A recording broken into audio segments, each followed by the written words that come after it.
Hi everyone, welcome to our CANOVI heat-tolerant lettuce results and farm club. This webinar is part of our the Bauta Initiative series this season on where does your seed come from. And in this webinar, we're going to be talking about 3 years worth of data of our heat-tolerant lettuce trial that we did for the last 3 years. Yeah, and as part of the webinar today, we have a great list of speakers. So it's going to be me, who is the research manager at the Bauta Initiative. There's going to be Ambar, who's the CANOVI project lead. We're going to have Sue Formosa, who's a geomatics and GIS specialist, as well as we're going to have two growers who will speak on the participant and growing side, as well as a grower who is going to be speaking from the seed side of things of this webinar. And next slide. Before we get started, I just wanted to acknowledge the ancestral lands that many of us call home, whether we're a settler or, we're native to this land. I just wanted to, even though we're meeting virtually today, talk about the land that the CANOVI project is rooted in. So I'm calling in from Toronto, which is a native and unceded territories of various nations like the Chippewa, the Haudenosaunee, the Mississauga of the Credit, the Wendat, the Anishinaabe, and many other diverse First Nations people that, are settled here, but also across Turtle Island. And for those of us who have done variety trials or do seed work, it's always important to root ourselves in the people and the lands that the seeds have traveled through in order for us and the seeds to be here today, because we can't talk about regional performance and adaptation and seed without the land. So I just want to invite everyone to learn more about the history of where they are and how it's changed over time and how the various people have influenced how our seeds are where they are today. So I just wanted to quickly go over the schedule today. So we're just going to be talking about what the CANOVI project is and why lettuce trials. We're going to be talking about 3 years worth of data that we have that we wanted to share with you, as well as we're going to be featuring some of those growers that I mentioned earlier, and then end on a Q&A. So just a quick overview. CANOVI actually stands for the Canadian Organic Vegetable Improvement Project, which is a big mouthful, so we often call it CANOVI. And we started the heat-tolerant lettuce trials 3 years ago because lettuce was one of the crops that a lot of growers in this network cared about growing and really wanted specifically to see which varieties did well in the midsummer heat. Bolting is a big issue for leafy greens because a lot of market gardeners and gardeners grow it throughout the summer. It's a big hit at the market. It's like a very staple crop that a lot of people care about. And so through CANOVI, where we want to support people who want to trial vegetable varieties that work well in different Canadian regions. So we designed a vegetable variety trial where we could do this across the country, where people could collect information in their specific regions, as well as, learn about seed production and breeding of these priority crops at the same time, but also, support people in learning about research, learning about breeding, and learning about how we can better support local seeds and regionally adapted seeds and how we can work towards making these varieties more climate resilient. And so without further ado, I'm going to pass it to Ambar, who's going to talk a lot about the results, but also, introduce herself to this project because she is new this year. Thank you, Michelle. Thanks for that introduction. And hi, everyone. As Michelle mentioned, my name is Amber Carvalho. I'm the new postdoc working at the University of British Columbia, taking over the CANOVI project. So this year, I was excited to take over the lettuce trials that we had at the farm, and then receiving data from Seedlinked also to see, how the different varieties were performing. So before jumping into the results, I just wanted to show this visual of the participants we had throughout the years. We have the map of 2023, 2024, and 2025, and basically we see a clear kind of like east side, west side distribution, pretty balanced, I would say, and then some variation depending on the province. I'm not going to go much into the numbers in each province, but just to say there was a fairly good representation. And then in 2025, we also had someone in California. And so we grew 12 varieties. If you participated, you know the varieties. If you're new to this, just wanted to present them. We have the Batavian market class, which is more like the summer crisp type variety. And as Michelle mentioned, we're trying to evaluate different varieties that are available in the Canadian seed market. And so most of our varieties were sourced from Canadian seed producers. There's one exception with Frisian seeds, Gentilina. So yeah, we have Magenta, Cardinal, Cougar, and Gentilina in the Batavian market class. We also had 4 butterheads, which I think we're mostly all familiarized with what they look like. They're very buttery, textured leaves, and somewhat loose heads. And yeah, we have Butter Crunch Bib, Gross Blonde Parisues, Sangria, and Butter King. And the third market class was the red oak leaf, more the loose leaf type with the deeply lobed leaves. And then with also like some shades of burgundy, depending on the variety. And so jumping into the results, I'm going to focus mainly on a summary of the results between 2023 and 2025, and then some highlights from this year specifically.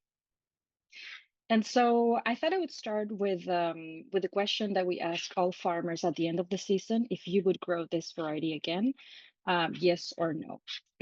And so I know this is a lot of information, so I wanted to highlight the ones that had the highest percentage within market class. So we had Magenta. Most of the farmers, or almost 85% of the farmers, said yes, they would grow it again. In terms of the Butterhead, Sangria was the winner in that aspect. And then in oak leaf market class, we had 2 very closely, the Vicia Rosa and Bronze Beauty Arrowhead. But again, since we had farmers on the east side and the west side, and the conditions can be quite different, I thought it would be interesting to see if there are any differences in the percentage of farmers that replied yes, between the east and the west region. So I think here, this is kind of like a lollipop graph in which basically we're looking at the percentage of yes responses for each line. And then in red point, we see the west, and then in blue point, we see the east. And the main differences here we see is that the Bronze Beauty Arrowhead, 100% of the farmers on the east region said they would grow it again. So I think that's a very important thing to highlight, because it wasn't the case for any of the other varieties. And then we also had Feuilles de Chêne Rouge, which also had a higher percentage of farmers say yes to growing it again compared to the West. And then there were a lot of variation for the other varieties. Mainly, more farmers would grow it in the West, I think, because of the environmental conditions. And then I wanted to go into showing kind of like the means for each of the traits that we evaluated. So for those that haven't participated, we evaluate traits throughout the season. It started with germination, vigor, and how strong the seedlings are coming out, and then different traits like flavor, bold resistance. We're working specifically on heat resistance for this trial, some disease and pest resistance that farmers said that they were looking at. They were observing some differences, scorch resistance, and then uniformity, marketability, and overall perception, which is evaluated at the harvest time. So I know there's a lot of information here, but we have the varieties on the left, and then the different traits at the bottom. And then we have a value that goes from 1 to 5, which would be the scores that each farmer gave it. So here we have the means for the 3 seasons, and lower scores are in red, medium scores are in yellow, and then high scores, which are positive scores, are in blue or purple. So I think this can help us see what varieties, stand out in an easy way. And I'm gonna make it even easier, just plug in some of that information. We have magenta that we can see it has a lot of, darker purple or blue colors. So that was a really good variety performing well for most of the traits. And we're going to get into, specific traits in a second, but just to highlight a couple of the varieties. Then we had sangria also do very well. We had some good mold resistance scores and disease and pest resistance. Germination wasn't great for any of the varieties, or at least for some of them. So we mainly focus on other traits here.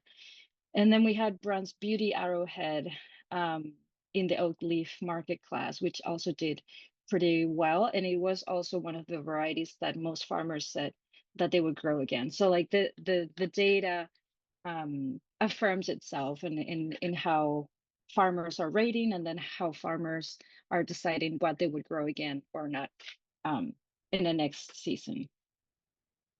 And so germination has been one of those traits that can prove a challenge, especially in the summer. So we had the evaluation of scoring 1 to 5, and we saw a lot of variation between varieties, but we did see one that did significantly bad, unfortunately. And that was red oak leaf. This year, as an anecdotal data, we had such poor germination at UBC farm that we didn't plant that crop or that variety, excuse me, in our trial. So that kind of like shifts the other data points as well. And we had a couple of varieties that did better, like Butter Crunch Bib or Grass Blonde Parsus, but overall there's a lot of variation. And then again, because we were interested in seeing if the environmental conditions affect traits like germination, I thought it would be interesting to see a comparison between the West and the East. So in this plot, we have the regions at the x-axis and the scores on the y-axis, and then we have all the lines corresponding to the varieties. So here we can see if there's a crossover interaction or scalar, meaning that is the rank the same on each environment, or are there any changes? And overall, it seems like the varieties respond differently. We see that Feuille de Chêne Rouge, it does much better on the east side. And then in general, others maintain somewhat of a similar rating. We were looking also at bolting, considering that this is the temperatures are getting higher, and we're trying to find varieties that can, withstand the increasing temperatures and still be marketable, of course. And so here we're looking at the varieties in a bar plot, and we see, oh, sorry, that there's significant variation again, and then magenta, sangria, and Brown's Beauty Arrowhead were the best within their market classes. And because we know there's a lot of variation as well between hardiness zones, we created this bioline plot to see if we can see any tendencies in terms of the different hardiness zones. So here we have plotted all of the data points for bolt resistance. And basically what this is telling us, the more wider areas indicate more points for that score. So for example, in magenta, there's a lot of scores in 5. So a lot of farmers saw good bolt resistance. Some farmers saw an intermediate resistance scoring at 4, and then less farmers saw poor bolt resistance with scores 3 or lower. And that was very similar to sangria. So it's performing quite well both of them are performing quite well um, throughout or between hardiness zones. We also looked at the resistance of diseases and pests.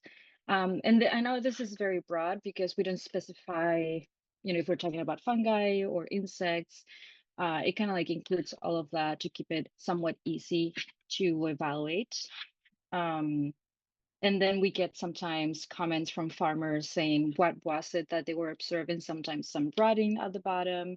We had some farmers say it resisted very well in general, but the deer ate it. And of course, they're not including the deer as a pest, but some anecdotal data there. So again, we're looking at the violin plot, and we see that magenta, which is highlighted here, had a somewhat of a better resistance, and most farmers rated it between 2 and 5, or 3 and 5 actually. So showing a really good disease resistance, as well as Feuille de Chêne Rouge. And again, this also helps us see what kind of variation there is. If we look at Butter Crunch Bib here in the middle, the violin plot is quite elongated, which means that the scores were distributed along the different points, so 1 through 5. So quite a lot of variation along hardiness zones. And then we want to know how they performed overall, right? We asked the farmers to give a final rating to each variety at the end of the season, considering looking at all of the traits and things that are important for them, if it was easy to sell or if the flavor complemented really well. And so we see that the best performers within market class were magenta, Sangria, and then Brown's Beauty Arrowhead, which matches kind of like all of the results that we've seen so far. And because we've had variation in terms of environmental conditions between 2023, 2024, and 2025, I thought plotting kind of like an interaction um, visual of the performance of overall per year would be interesting. And so we see that magenta was the best performer for all years. And within the Batavian, interestingly, Gentilina was the worst on 2023, but it kind of like got better in 2025. So something interesting there to maybe continue exploring and hear if farmers saw an improvement of this variety overall. For the Butterhead market class, Sangria also continued to be the best one throughout the years. In 2024, there was a lot of variation or changes for all of the varieties. Butter Crunch Bib had a significant spike of improvement in 2024, very similar to Sangria, but then kind of like stabilized in 2025. And then on the oak leaf market class, we had Brown's Beauty Arrowhead also being the best performer throughout the years. And also interestingly, red oak leaf had a steep decline throughout the years.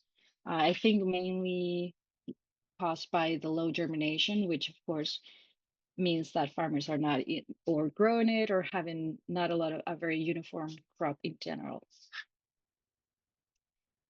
And also looking at were there any differences between farmers growing this crop in the West region or the East region, we see that Magenta and Brown's Beauty Arrowhead were the best performers on both regions and doing significantly better on the East than the West side. And then for Sangria, I kind of like it didn't change much, which is we can see that's somewhat a stable variety to grow in different environments. And then for other lines, there was a lot of variation. We're not gonna, get into each different variety, but highlight the ones that did the best. And then because we have all the hardiness zone information, we also can gather the weather data. And so here we have Sue Formosa, which is gonna give us a little bit more information about the information we can get complementing the weather data and our ratings. So Sue, if you wanna take over here.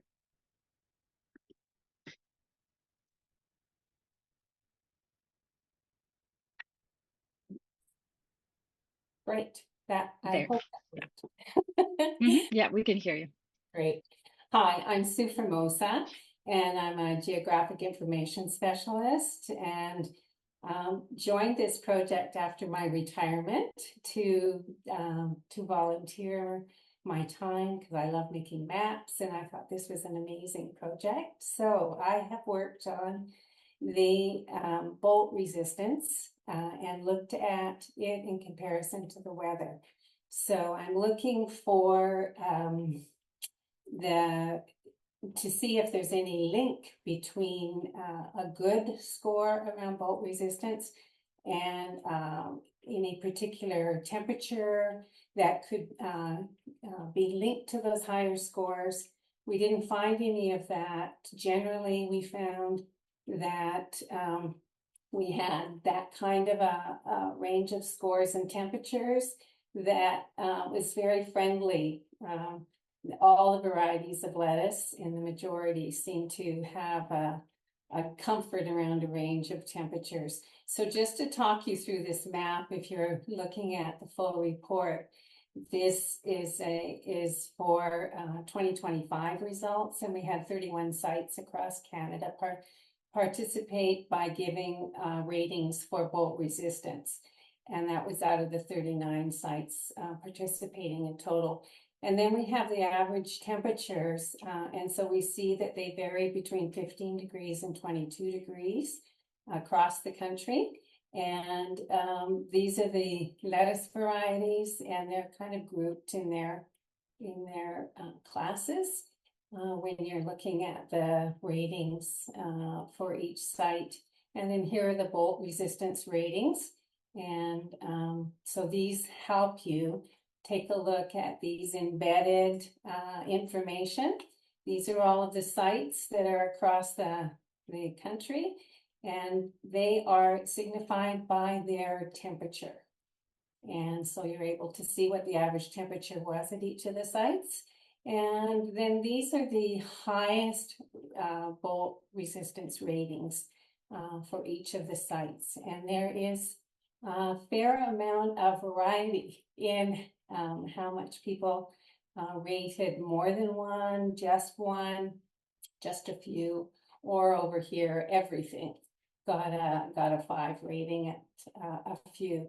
So this is kind of an initial look at whether there are other things to look at in here. We look at quite a variety in these clusters, and we wonder, or I wonder, what is the difference in the geography, the weather, the planting method that gives this variety in results in a very close area on the map? So I think there's another, yeah. So if we look here, it's a little easier to see. I know the full Canada map is a little bit, wow, that's a lot of information, but we break it into regions, it's a little easier to see. And so you're looking at generally fairly similar temperatures, and yet there's quite a lot of variation in how people are reporting. This is probably a more consistent cluster, but interestingly enough, their average temperature was different.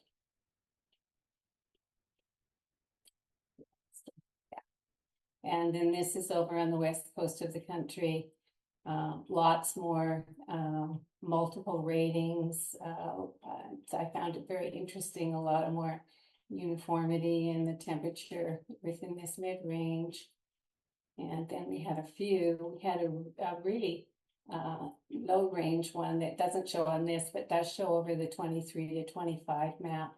And it was growing at 13 degrees, but it still had a number of 5s for the site. So like when you were looking at this data, like in the individual years, but also when you averaged it across the whole years, there wasn't really any correlation between temperature and bolting. There wasn't, no. So then you find yourself wondering if there's some other factor here. When you're working on a map base, you're always asking yourself, what are the differences between each of the sites? What are the physical district differences, the geography differences, the planting differences, all those things that kind of layer in that obviously take us beyond a simple correlation between temperature and performance.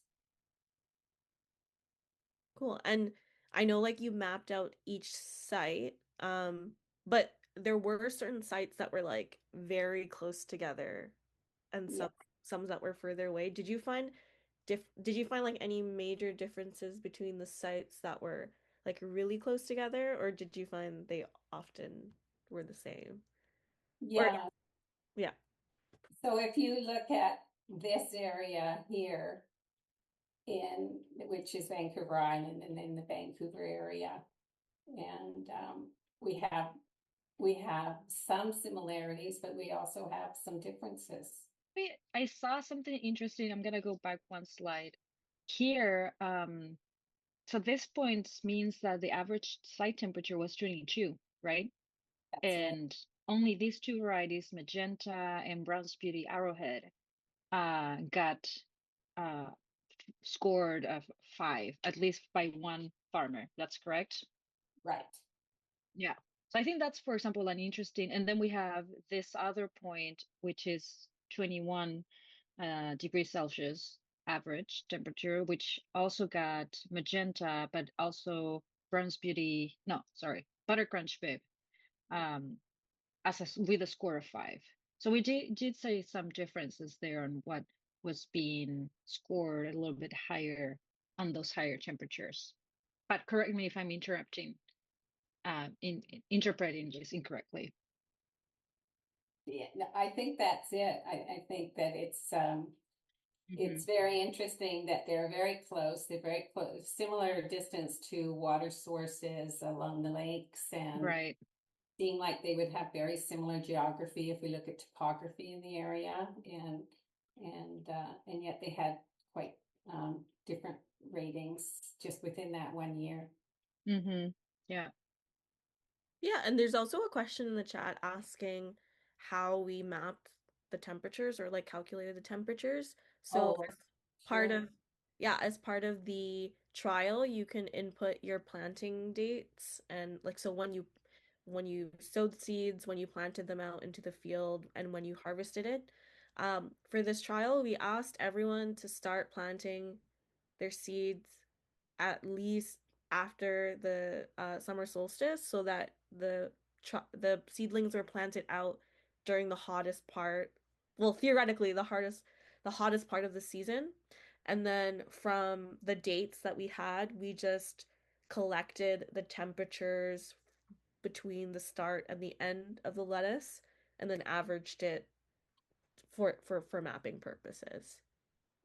And we And did that was um, Environment Canada weather logs, daily weather logs for each of the sites. We looked at the weather station that was closest to each of the sites that had a full daily inventory of temperatures across the planting range, and then those were averaged to create the site average.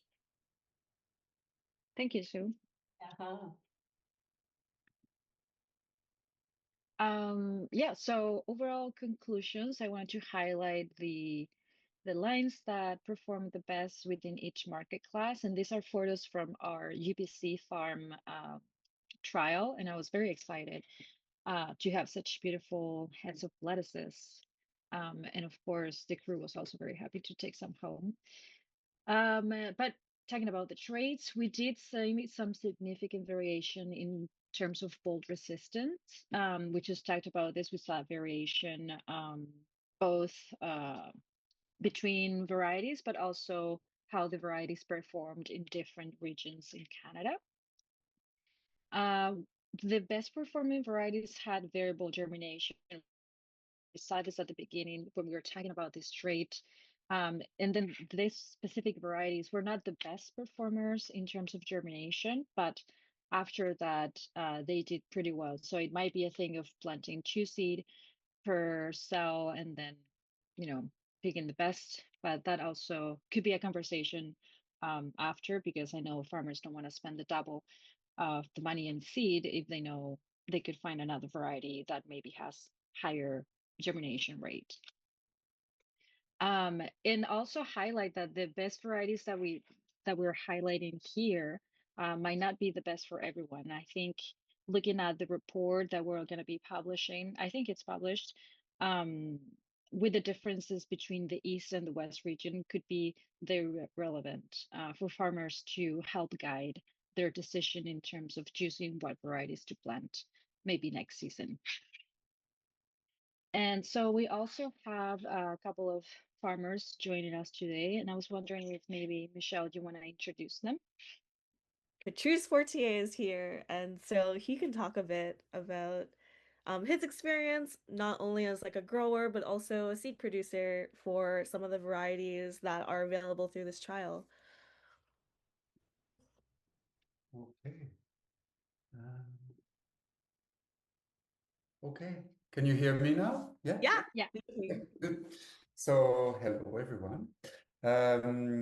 Yeah, I would like to point one thing about the Bichiarosa is that there are many strains of this same name of variety. And the one that I grow, actually, I had it first from French company called Germinance. And the strain that is on sale in France doesn't seem to be exactly the same thing that you can buy in Italy under that name. So there could be many variations in terms of color, mainly of leaves. There might be more red in the Italian strains. But anyway, that's the way we call it. So that's what was trialed in Canada.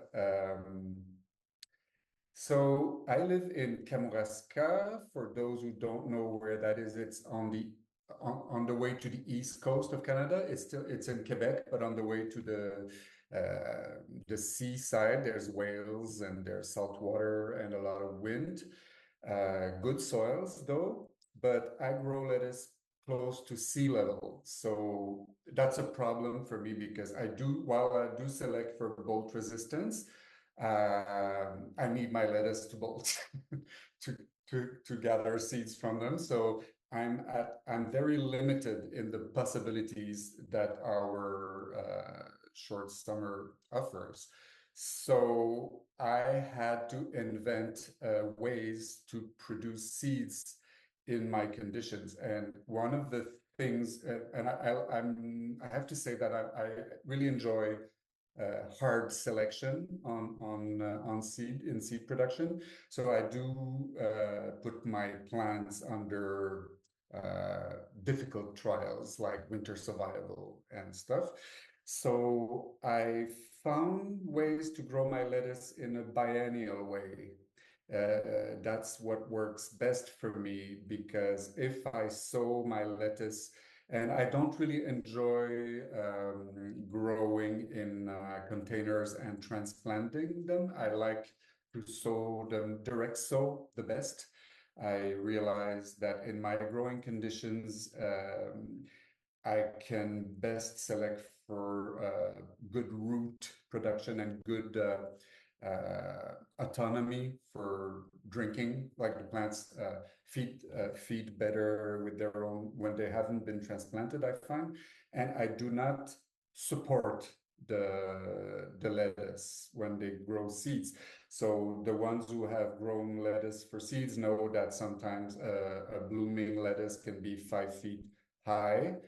And I'm by the seaside, so we do go through some losses, and that's the price to pay for a good wind resistance selection in my windy conditions. So this is something that the market growers will not probably see, but if somebody grows my strain for seed, there has been a selection for a certain autonomy, self-support in the genes. So that's something that we've been doing, and we don't have plastic mulch and we don't have drip irrigation. So I do test for drought resistance. So mainly we seed, to be more precise about our dates of sowing, it's around Labor Day. We tend to sow around a week or two or around Labor Day. I find that's the best, but then still we would have to maybe test different dates for different varieties, but it's around Labor Day, and that gives us kind of a cafe au lait bowl size for before frost. And I have been experimenting with no cover at all to protect from the winter, snow and mainly wind, or my neighbor's lamb wool as around the rows for root protection, and a little fleece, a white fleece to protect from the wind mainly, because I find that's what affects the lettuce mostly during the winter, because I can see where the wind hits most, that's where there's winter kill, while there has been the same temperature a little lower down the hill and there is no winter kill. So we do go through some winter kill in order to have plants the next spring. And some varieties, I have some varieties that have close to 100% winter survival. Bichiarosa, I would say it's about 70% survival. I have been noting that I'm trying to do two things at once, meaning selection and production, and that I accept this is my flaw as a producer. So I've been starting to do both. So this year we did the winter survival selection, and at the same time I have sown Bichiarosa because I wanted to offer a 5-gram pack parallel to the single 250 seeds pack. So I wanted to make sure I have enough seeds. Actually, both lots went super nice. We have like around 97% germination for the 2025 harvest. So there's a 2% germination difference between the high tunnel controlled environment lot harvest and the outside harvest. I have to say that the high tunnel harvest is way more voluminous. I mean, it pays a lot in terms of volume of seeds. So in terms of seed production, it's really a big plus to grow undercover with more control. And yes, and then I have also put ropes to keep the seeds well in the air, and it makes the harvest a lot easier as well. So the main problem we face sometimes is not the quality of the seed itself, but the abundance of seed debris, chaff and all in the outdoor production. Sometimes the cleaning of the seeds is very, very finicky, very difficult. So the seeds themselves have a good percentage of germination, but it's very hard to have a really clean lot. When we grow in high tunnel, it's really easy to have a super smooth, perfect to the eye lot. For those who use automatic seeder, that's very important. So that's mainly what we've been I mean, that's what I guess it's the most important points about the way we grow seeds at La Société des Plantes. Maybe the other point would be that we don't over fertilize. I always select for the individuals that feed themselves, that have a good root system. So when you fertilize a lot, you see less difference between plants, and the plants don't hold themselves in the wind as well because they're like spoiled kids, so they don't hold themselves as well. So yeah, so I guess that's the most important things to say about our seed production. Cool, thanks, Patrice. It's okay, this is really interesting to know because even though this is a heat tolerant trial, you've exposed that this variety works well in cooler conditions. Like that's how you developed a lot of the seed in. It's actually both. Yeah, Yeah. because there's a winter cold Mhm. resistance, and Yeah. then we have the hot summer weather as well. Okay. Because when you're in the high tunnel, it goes to 40 Celsius inside at some point. So we do just pick off and eat. We do cut off the individuals that are performing not performing well enough. We just eat them, or we just cut them off. So the ones that are the best after all these trials go to seed. Great. Okay. And I have two questions that were sent to me. So one of the first one was, and you kind of touched on it, kind of on germination, where like you mentioned that like sometimes the germ can be influenced by like the chaff and how clean the seed is, but like are there any like tips or tricks that you've encountered on how to increase lettuce germination? Well, that's the reason why I do the winter survival, because then my seeds are harvested a month earlier than if I spring sown my lettuce. Because of my country, I'm not in like Willamette Valley in Oregon, as most of us are not there. So we don't have that big dry summer season to harvest seeds. So I have to have my seeds before the dampness and the fog and the rainy days. So I see a big difference when my seeds are harvested in October or end of September than if I can harvest in late August, early September when it's still drier. So that's why I grow in a biennial plant for seeds. So the time of harvest is very important. The dryness of the weather.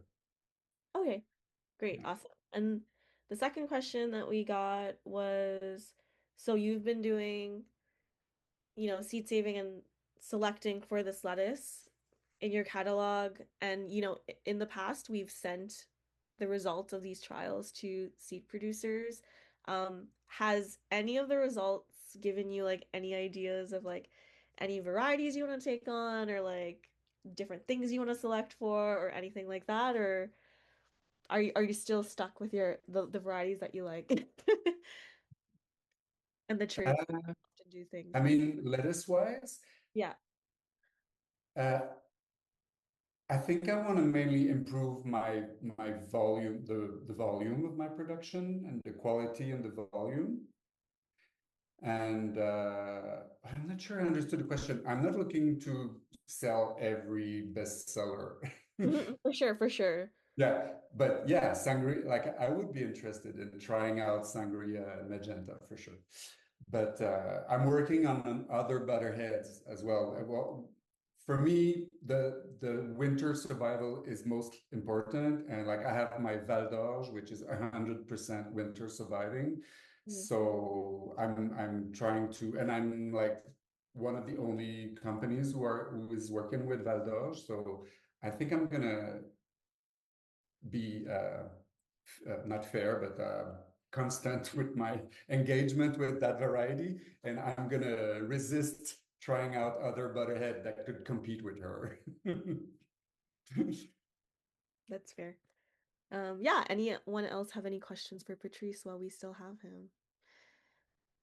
Okay, there's a question in general. I'm not sure if it's specifically for Patrice or maybe for the research team.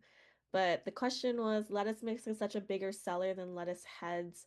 I'm interested to hear whether there are any takeaways about how farmers might adjust their mixes or strategies on lettuce mix based on these findings. Yes, and that's actually like a big factor that we talked about when we were designing this trial because we do recognize that most people actually do sell their lettuce as cut lettuce and not as a head lettuce. The reason why we designed the protocol as a head lettuce is because it gives more of a fair evaluation of a variety's bolt resistance because cutting the lettuce at its days to maturity, where sometimes with cut lettuce, you might cut it a little bit early before it bolts, or like sometimes when lettuces mature at different times, you might cut the ones that are ready and leave the ones that aren't. So by kind of encouraging people to like harvest the lettuce all at the same time on the same days of maturity, you can evaluate all the traits on the same date at the same time and give a fair evaluation to uniformity and bolt resistance and things like that. That being said, you can totally grow whatever variety you ended up liking, or like whatever variety that looked good on the results, and just harvest it as cut lettuce. Um, that was a lot of the feedback that we got from when we were looking at qualitative observations that people submitted, where they were like, if I could have harvested this 5 days earlier for cut lettuce, it would have been perfect. Um, outside of this trial, you could totally do that. Just for scientific purposes, we did ask people to hold off on that. So yeah, you're totally welcome to adjust your harvest practices for however fits on your farm as needed. Cool. Okay, so thank you so much, Patrice. We're gonna actually go to the next slide, and when Heather comes back, we will return to Heather. Um, Another lettuce variety that I just wanted to highlight, just because it's an interesting case, is so we included Gentilina lettuce in this trial, and the reason why this one was a little bit different was that Gentilina lettuce we sourced from Fruition Seeds that's based in the US. Fruition Seeds no longer sell seed, and so as part of this trial, they kindly gifted us a lot of seed so that we could include it in our last year. But as like the compromise for them so kindly sharing the seed, they had asked that we could find someone in Canada to grow out the seed and make it available for, people that might be interested in this variety. So, it this and this case kind of shares, the vulnerability of, seeds that sometimes we have access to, and then all of a sudden we don't because, no one's stewarding these varieties. And so thankfully, Hawthorne Farm Organic Seeds and BC Eco Seed Co-op are two farms that we know that will be offering these seeds sometime next year, I think, because they've kindly offered to grow out the seed and make it available for other people. But if anyone else in this chat, in the future, if you're watching this recording, if you are someone that would like to take on Gentilina somehow, some way, yeah, we're more than open to sharing seeds in some way that we can. I see a question in the chat on how taste tests was done. It's similar to, there's kind of two ways that people go about it. There's one where you can cut off, you can harvest the entire head and taste it for flavor and rate it based on like a rubric scale that we gave. Or if there are people who are selling the lettuce for market, they might just like tear off one leaf, taste it, and then sell the rest. So that's how the flavor and taste test was done. Taste tests were not blind, but people could make it blind if they wanted to, and I know people that did do that, but that was like totally optional. Yeah, so just wanting to share some final notes on CANOVI, or specifically the lettuce trials that we've done for the last 3 years. Yeah, if anyone here was a participant and would like to share their experience either in the chat or like unmuting, this space now is kind of that space for that. So yeah, if you have any questions or comments, please join the conversation. This year was actually the last year for the lettuce trials. So now that we've wrapped up the lettuce trials, crop that we're going to be expanding nationally next year to kind of replace the lettuce, but also move on from the lettuce is bok choy, which is really exciting. And the crop that we are considering doing a national trial on in the future is broccoli. And we'd love to pick people's brains here if, whether or not broccoli is a crop of interest for you. And if it is, what trait or like what about broccoli or what types of broccoli are you interested in? Or, if you're not interested in broccoli, why aren't you interested in broccoli? Because that's something we also want to know. And Umbar, like maybe you want to chime in as like you'll be the one, doing screening trials and sourcing different varieties. And yeah, look at picking people's brains on what you'd like to know. Yeah, yeah. So yeah, with bok choy, we had our trial this year, and so we'll have another next year. I think we're gonna replicate what we did this year. And some farmers might have also they're here, might have also participated, but happy to answer more questions if you're interested in knowing what we're doing with that trial. But then yes, with broccoli, we're having some conversations on what do we want to do with that, or are we checking broccolini? We heard some comments about people not finding broccoli varieties that, create a good head. So people are moving away from headed broccoli to more like sprouting broccoli or broccolini. So are people doing that? Are people avoiding growing full-on broccoli? Maybe like a question for the people here. I see one comment here. Purple sprouting broccoli does well when autumn planted in the lower mainland of BC. Okay. Does that mean that you're still growing broccoli for full head, or are you also including some broccoli or sprouting broccoli? I'm curious because I haven't, talked with many farmers about this. And there's a question also from before. Oh, Hugo. Um, is there value in breeding new lettuce varieties? Should a specific market class be targeted? Any plans or interested from participants to make new crosses? Yeah, about breeding new lettuce varieties, I think there's so many lettuce varieties out there. I think it's more about like finding the ones that work, and I think this trial like did a really good job of seeing what works and definitely what doesn't work, like red oak leaf. Um, yeah, I'm not sure if there's any participants that are interested in making new crosses. In one of our webinars earlier in this Where Does Your Seed Come From series, one of the speakers, Edmund Frost, had said, like to Umbar's point about how there's a lot of different lettuce varieties. It's just a matter of finding ones that work. Compared to hybrids, a lot of OP lettuces just don't get the same level of care and stewardship over a long period of time to keep these varieties high performing. So like, we think of like heirlooms and heritage varieties that probably once upon a time grew really well in a specific region under specific conditions, but then because no one continued growing them and selecting them and maintaining them to a certain level, now when we grow them, they don't perform as well as newly bred ones or newly developed ones or hybrids that, get a lot of investment to maintain their quality. So, maybe it's not a question of like necessarily breeding new varieties, but like finding old ones that you may like for whatever reason and just doing improvement work on it and growing it again. There's a comment. I only do bok choy for CSA since it's tough to sell at market. I always sell it out of broccoli and broccolini. Would be very valuable to know what flavor trials, head size, disease, pest resistance, basically everything you need to know for growing broccoli.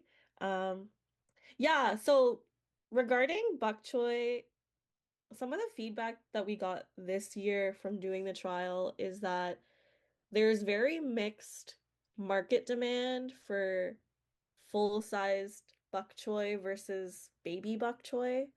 And when you're selling it at market versus for chefs versus for CSA, there's like different size demands that different customers want. So that is something in the bok choy trial, something we did was include a rating for baby size and then including a rating for full adult size. So maybe you can do the trial once and still, if you're someone that does baby, then you'll get the information you need versus if you do full adult, that is something you'll be able to get.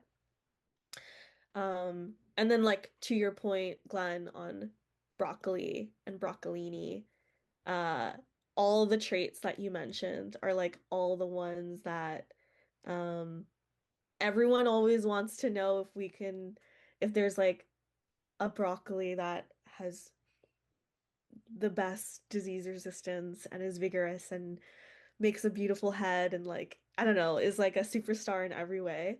Uh Patrice, I don't know if you have any opinions. Do you grow broccoli at your seed company? And what are the main challenges that a lot of people have with broccoli? Uh, the main challenge, according to me, well, it could be in two regions that are too hot during the summer because the flowers can leak. But mainly the big challenge for us is the sweet midge, the insect that will uh, develop in the main stem. So because if you're going to grow broccoli for seeds, you have to uncover them, take the net off. So that's like a hello sweet midge fiesta time. So it's very hard. So we do get loss. So this year I did De Chico broccoli, which is a variety that I love. And I lost a lot of time because the main stem was attacked, and then I had secondary blooms. So there were still like seeds ripening when the first snow storm hit. So yeah, the main problem is dealing in organic gardening, dealing with the sweet midge, which has a big impact on the East Coast because it came from Maine. Has a bigger impact in my area than in, I guess, further west. I don't know about other growers, but so that's one thing. We had a better chance with the guylan. I think guylan is a major ascending crop. It's everybody who tastes guylan, Chinese broccoli is like under like the spell. It's a beautiful plant, and broccolini actually it is not always known that it's a crop. Even Italian people think it's an Italian vegetable, but broccolini is a cross between guylan and broccoli, from what I understand. Tell me if I'm wrong. So I think guylan will be something hitting. I don't know. It should become more popular because it's kind of easier to grow than many broccolis. And but I'm excited. If there's a broccoli trial, I think that's very exciting, and it will be good to for all the more coastal areas without as much heat peaks in the summer. So it will be good for seed production. I mean, to to induce seed production in the cooler areas of the country. Yeah, I also love gailang. In the times that I've grown it, it does not tolerate heat very well, but maybe that is the varieties that I've grown.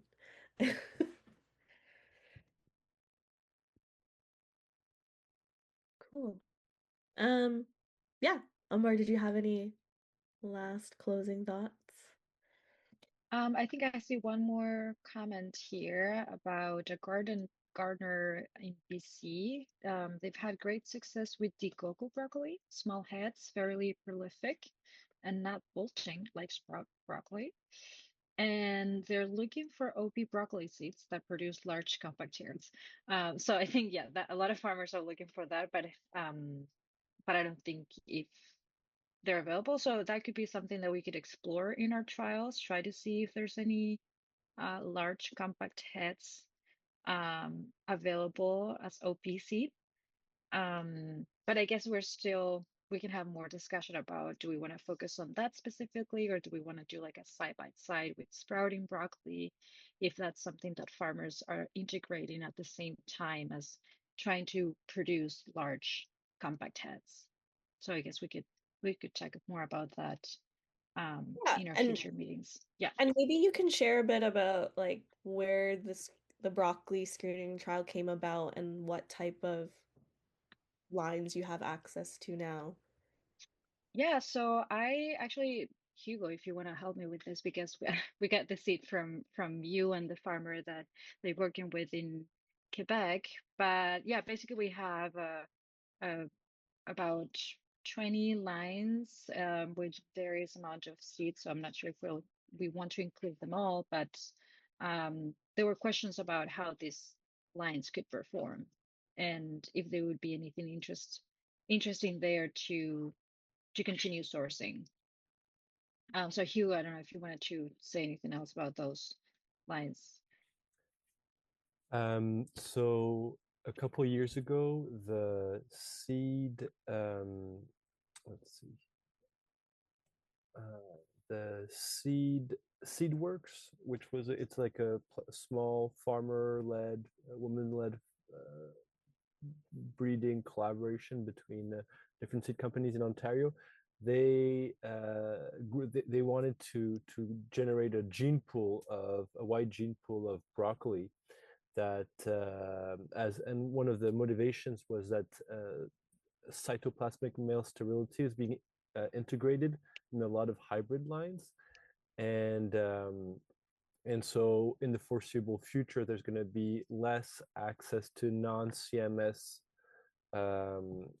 broccolis, and so that was their motivation, is to generate a gene pool of non-CMS broccoli genetics. And I believe there was a lot of lines are from the USDA. There's a couple of hybrids with non-CMS in there, a lot of OPs, and we're also identifying more farmer strains of farmers who are saving their own OPs, and to include them in the mix. Thanks, Hugo.